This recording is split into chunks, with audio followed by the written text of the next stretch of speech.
Depuis hier soir minuit, l'Europe compte officiellement 2 pays de plus, l'Espagne et le Portugal. En entrant dans le club des démocraties européennes, ils lui ont apporté 50 millions d'habitants de plus et quelques problèmes supplémentaires également.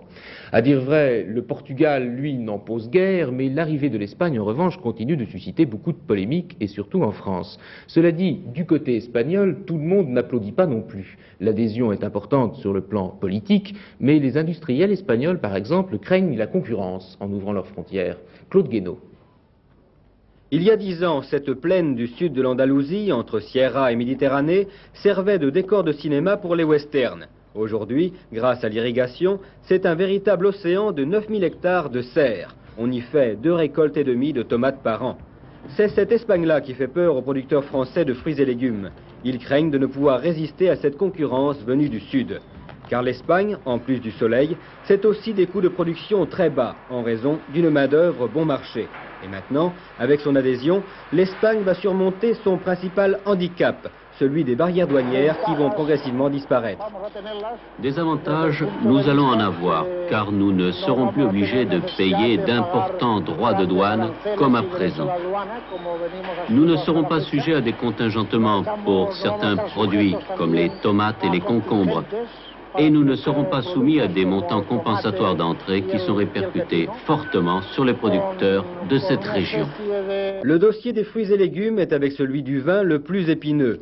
Cependant, pour estomper le choc et permettre aux producteurs français de s'adapter, on a fixé à 10 années la période transitoire avant que les produits espagnols ne puissent circuler librement en Europe.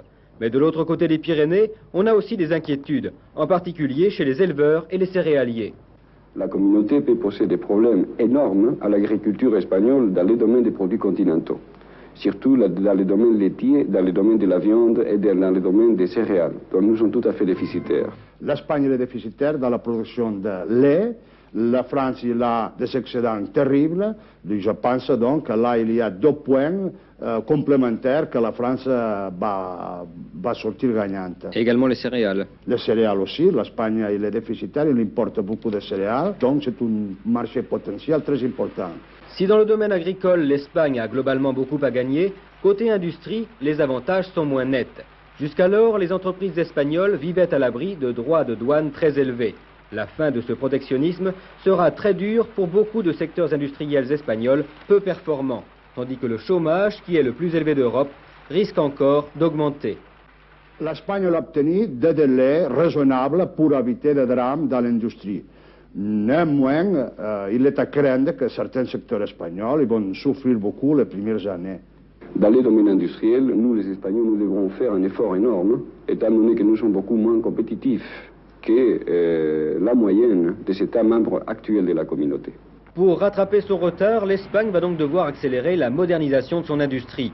Dans le même temps, les produits allemands, italiens et français vont pénétrer plus facilement les marchés ibériques. La direction de la prévision en France estime que la France peut augmenter ses exportations vers l'Espagne, exportations industrielles, de produits industriels de 50%, ce qui représente 9 milliards de nouveaux francs supplémentaires.